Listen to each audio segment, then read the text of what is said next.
毕竟和蓝忘机一起生活这么多年，魏无羡的作息也多少被影响了，每到卯时就会醒来一次，何况听学呀、祭祖啊什么的。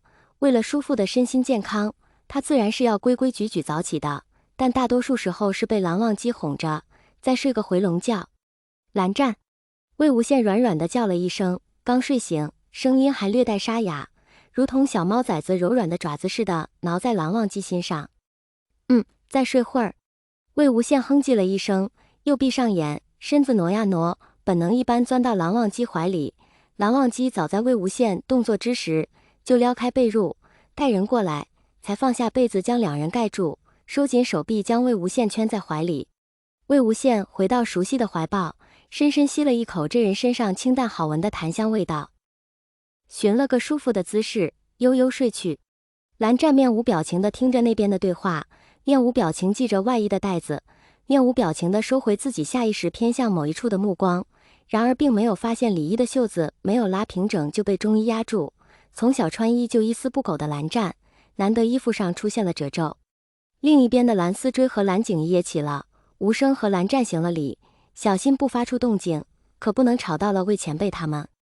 二人正准备提了剑出去做早课，便见蓝湛也一起出来了，手里还拿着本书。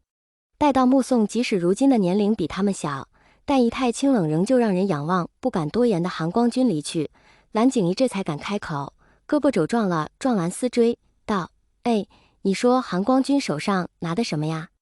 我感觉有点眼熟。不知道。蓝思追看着这个年纪的韩光君的背影，2、3岁时的记忆渐渐清晰。那日他好像是被魏前辈夹在胳膊底下，跟他一起送韩光君离开。看着韩光君走进厨房的背影，蓝思追莫名觉得，比之当年那个独自下山的背影，韩光君此刻的心情应当是很好的。当初在乱葬岗上，韩光君突然说他该回去了，大抵是因为他不知道该用什么理由留下吧，自己还傻乎乎的以为他要留下，跟他说自己偷听到一个秘密，今天有很多好吃的，你傻笑什么呢？蓝景怡歪着头看他，不解地问道。没，我想到了一些小时候的事。蓝思追表示坚决不说，不然又是得被景怡好一顿笑话了。等等，好吃的，厨房。蓝思追灵光乍现，韩光君手里拿的是韩光君的食谱啊。啥？这个韩光君也要开始了吗？蓝景怡扶额，难以置信怎么这么快。正所谓君子远庖厨，在蓝景怡心目中，像韩光君这样君子中的君子，不染尘埃的仙门名士，怎么能被厨房的烟火气所玷污呢？奈何魏前辈出现以后，他就见到一个不光进了庖厨，这厨艺还在突飞猛进，一骑绝尘。韩光君不愧是韩光君，学做饭都学得比别人快，做得比别人好吃，不过他们甚少能沾光吃到罢了。这么想着，蓝景怡下巴微抬，一副与有容焉的样子。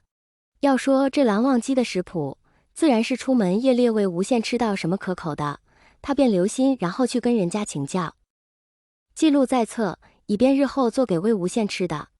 昨日魏无羡教魏婴修炼之时，蓝忘机这边自然也没闲着，将自己多年心血递给蓝湛，只说了一个学字，得亏是蓝湛本人，略微翻看便懂了蓝忘机的意思，捏了个诀，点亮烛火，细细研读。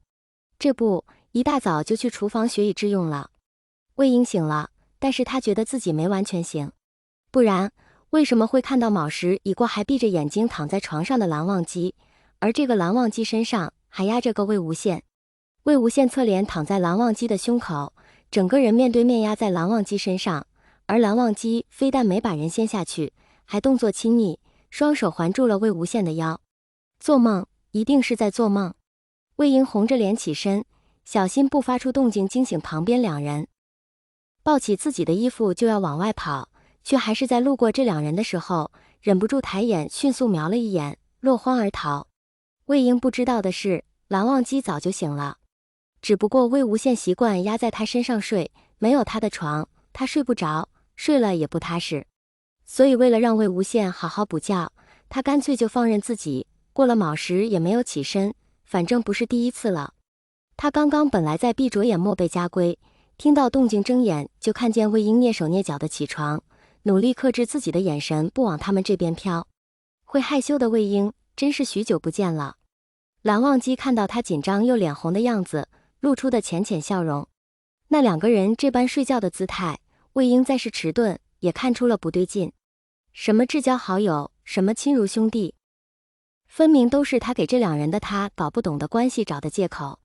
隐隐期待，又觉得绝无可能，只得刻意忽略那个念头，下意识找借口给自己一个合理的解释。但是谁家的兄弟他妈的这么睡觉啊？以为在玩叠罗汉吗？属于蓝家人的莫娥，毫不避讳的肢体接触，亲昵的称呼，形影不离，事无巨细照顾着对方。魏无羡和蓝忘机是互相喜欢的吧？不然蓝忘机不会百般纵容，魏无羡也不会肆无忌惮。真好，